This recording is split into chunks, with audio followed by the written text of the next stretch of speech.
নারকোল ভাজা, এটা হচ্ছে আলু ভাজা, উচ্ছে ভাজা ও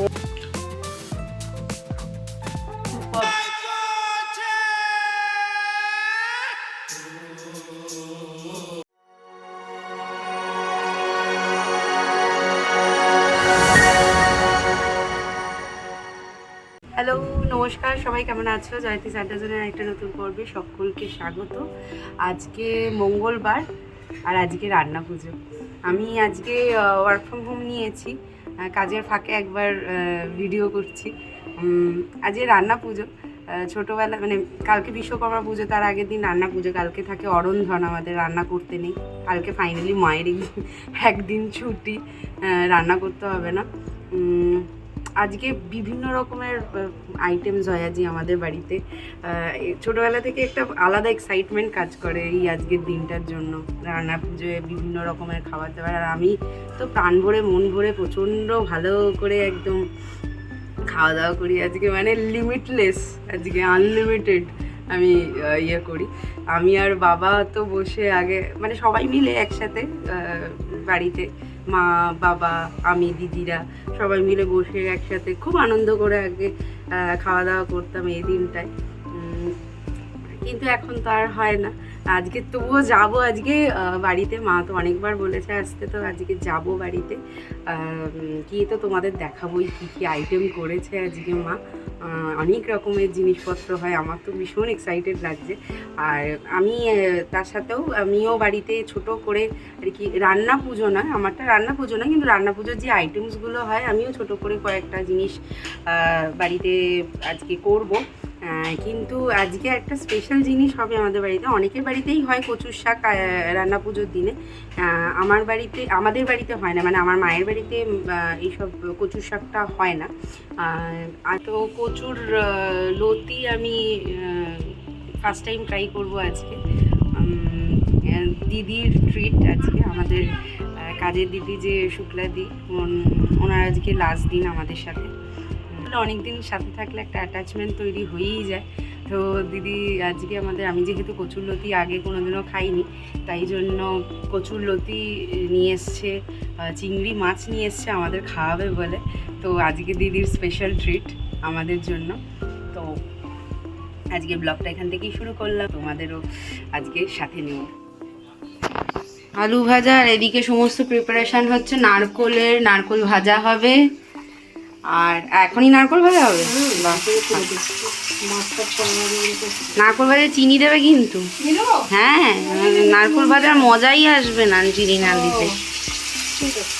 চিনি, আর এদিকে হচ্ছে ওদিকে পটল ভাজা, আর আজকে স্পেশাল জিনিস আছে, তোমাদের তো বললামই কচুরলতি। চলিয়ে শুরু করতে হ্যাঁ। এটা হচ্ছে আলু ভাজা, পেঁয়াজ দিয়ে আলু ভাজা, আর এটা চিংড়ি মাছ ভাজা, আর এই যে কচুরলতি, আর সমস্ত ইনগ্রেডিয়েন্টস এর মশলাগুলো, টমেটো দেবে, লঙ্কা দেবে, আর পেঁয়াজ। এটা কি নারকোল বাটা, এটা দিয়ে রান্না হবে। এখন শুরু দিদির রান্না। হ্যাঁ, এটা জিরে পড়লো, এখানে তো ঝাঁঝ পড়বে মনে হয়, তখন ঝামেলা। তারপরে দিও লঙ্কাটা তোমরা আগে দিতে পারো। প্রচণ্ড ঝাঁঝ হবে বলে আমরা আলু দিলাম না, আমরা পরে দেবো। আর এই হচ্ছে কচুরলতিটা দিয়ে দেওয়া হলো, কচুরলতিটাকে ভালো করে ভাজা হবে। না এটা খাই কীরকম ভাবে আমি তো সেটাই জানি না, মানে না বলছি যে এটা কি বেশি ভাজতে হয় না কম ভাজতে?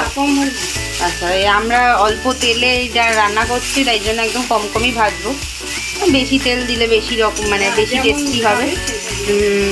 তেল জিনিসটাই হচ্ছে খুব মানে সমস্ত জিনিসটাকে টেস্টি করে।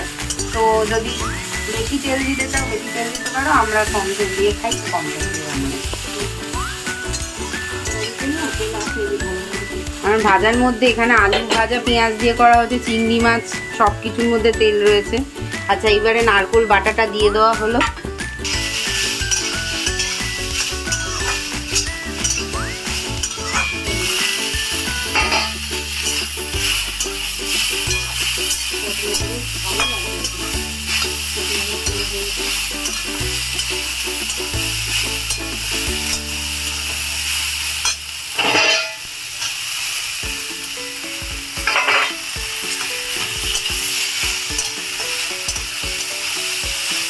সব ইনগ্রেডিয়েন্টস একবারে দেওয়া হয়ে গেল। এবারে এটাকে একটু নাড়িয়ে নিতে হবে। তারপর কি নুন আর মিষ্টি পরে দেবো। সব একসাথে সব দিয়ে দিয়েছে। তাড়াতাড়ি রান্না হয়ে যায় বলো, এটা বেশি টাইম লাগে না, বেশি টাইম লাগে না।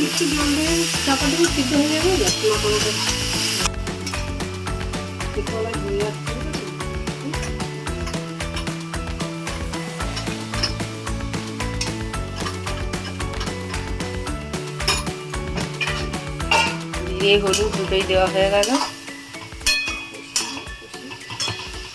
তারপর কষিয়ে তারপর চাপা দিয়ে দিয়ে হবে, মানে যত এটা ঢাকা চাপা দিয়ে এটা সিদ্ধ হতে হতে মানে আস্তে আস্তে সিদ্ধ হয়ে শুকনো শুকনো মতো হবে। তারপরে খাওয়া হয়ে যাবে। তারপরে আমরা খাওয়ার সময় বলবো কিরম হয়েছে। ও আচ্ছা, আর একটা ইনফরমেশন দেওয়ার ছিল এর মধ্যে। আদা কুচি না, আদা একটি মানে গ্রেট করা আদাটাও গেছে এর মধ্যে।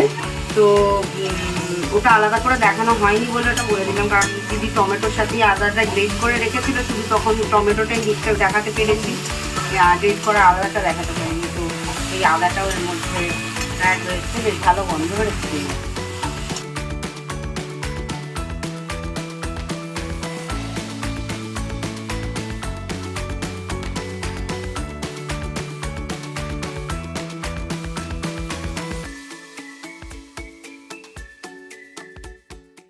শেষে একটুখানি মিষ্টি দিয়ে নামিয়ে নিতে হবে।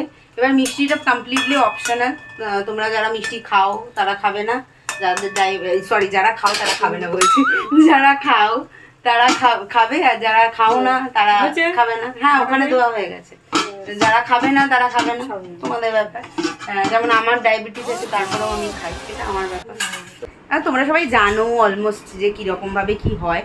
তবুও আমার বাড়িতে ফার্স্ট রান্না হলো, তাই জন্য কীরকমভাবে রান্না করি সেটা দেখালাম। বসে পড়েছি আমি আজকে ভাত আর কচুর লতি চিংড়ি মাছ দিয়ে, এটাই আজকে খাবো। আমি শুধু ভাত দিয়ে আজকে ওটাই খাবো। কীরকম খেতে,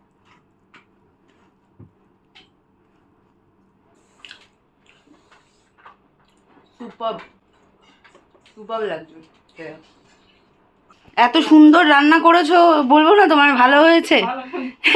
বলে দিদি নিজেই বলেছে যে না ভালো হয়নি। সত্যি খুব ভালো হয়েছে রান্নাটা। মানে আমি তো অন্তত এক থালা ভাত তো ইয়ে দিয়ে খেয়েছি। হ্যাঁ, আমি তো বলেছি, আমি বলেছি। হ্যাঁ হ্যাঁ, সে তো করে খেতেই হবে। আর মানে যাই হোক, আর যদি আমাকে কুড়েমো ধরে আমি নিশ্চয়ই আর করে খেতে পারবো না।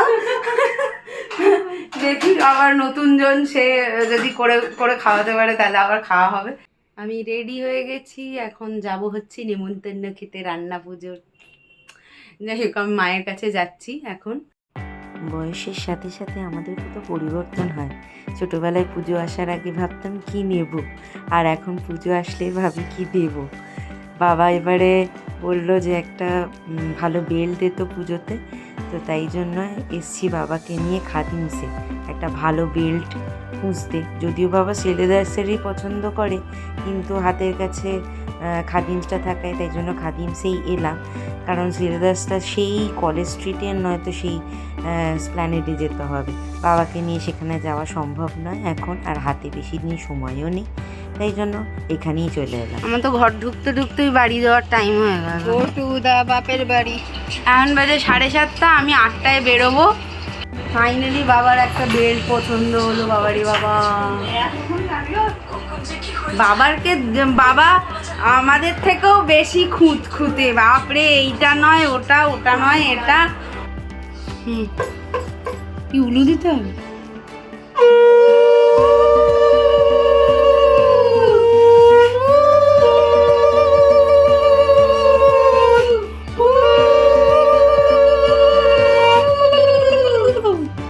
এই দেখি এবার কি হয়েছে। আমার তো মেন আকর্ষণ ওটাই যে কি হয়েছে। আগেও আমার ব্লগে দেখা গেছে, আগেও তোমরা ব্লগে দেখেছো, যদি আমার ব্লগ দেখে উদ্ধার করে থাকো তো।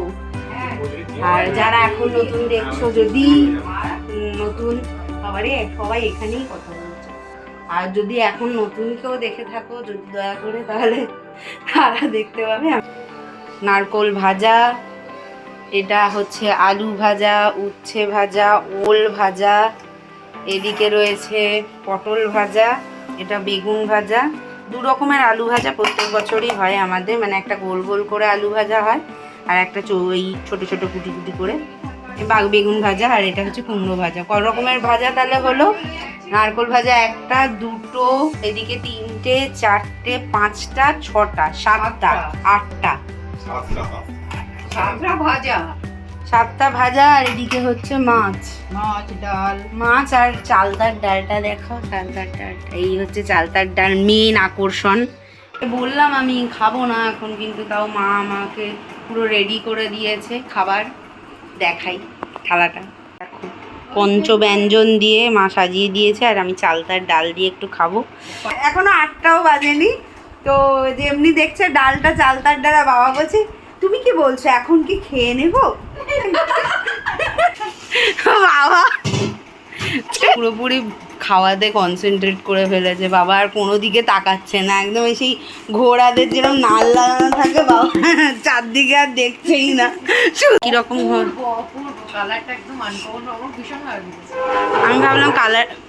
আমি ভাবলাম কালারটা হয়তো পছন্দ হবে না।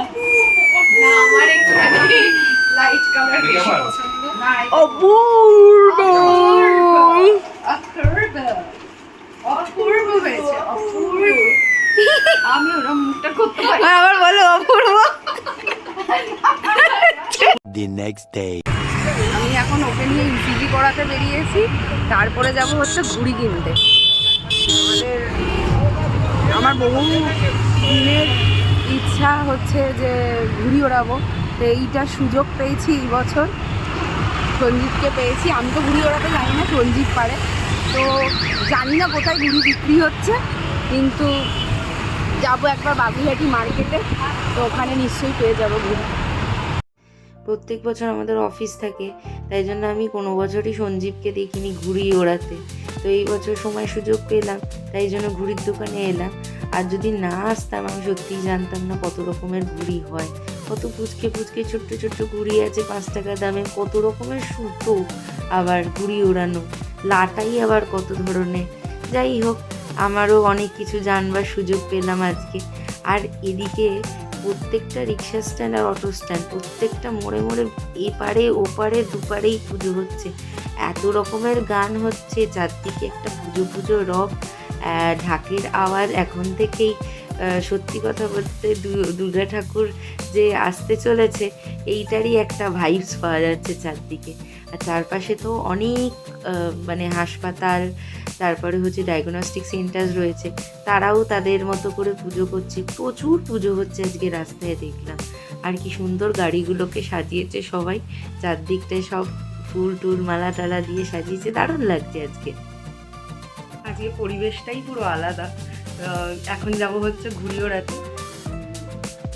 সঞ্জীব অলরেডি চলে গেছে ওর ফিজিওথেরাপিস্টের সাথে ছাদে, তো আমিও যাই ছাদে গিয়ে ঘুড়ি ওড়ানো, ফুল টু ভোকাট্টা।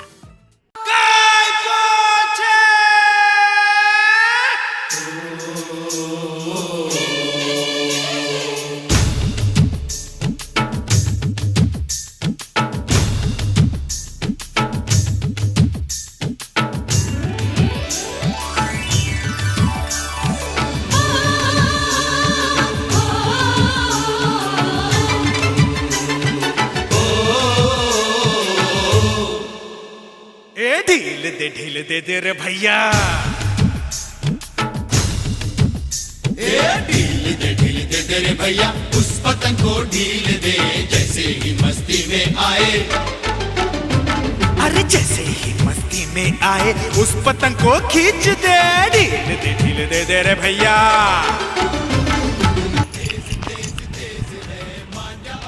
এই পিঙ্ক ঘুড়িটা আমাদের যে একটা সম্মান রক্ষার্থে একটা অ্যাটলিস্ট গেছে।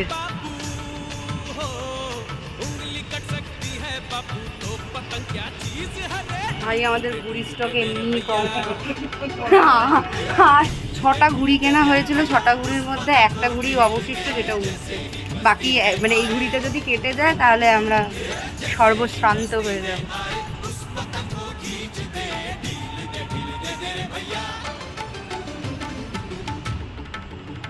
ওই যে আমাদের ঘুড়ি, এই যে এর পাশে নীল ঘুড়িটা ঘুরে যাচ্ছে, আমাদের কাটবে বলে। আর একটা সাদা এই পাশের বিল্ডিং থেকে ওড়াচ্ছে, পাশের বিল্ডিং থেকে, ওইটাও আমাদের তাক করেছে আমাদের কাটবে বলে। হাড্ডাহাড্ডি চলছে লড়াই। আমাদের ঘুড়ি কাট গিয়া যা। এই যে আমাদের ঘুড়ি কেটে গেল দূরে।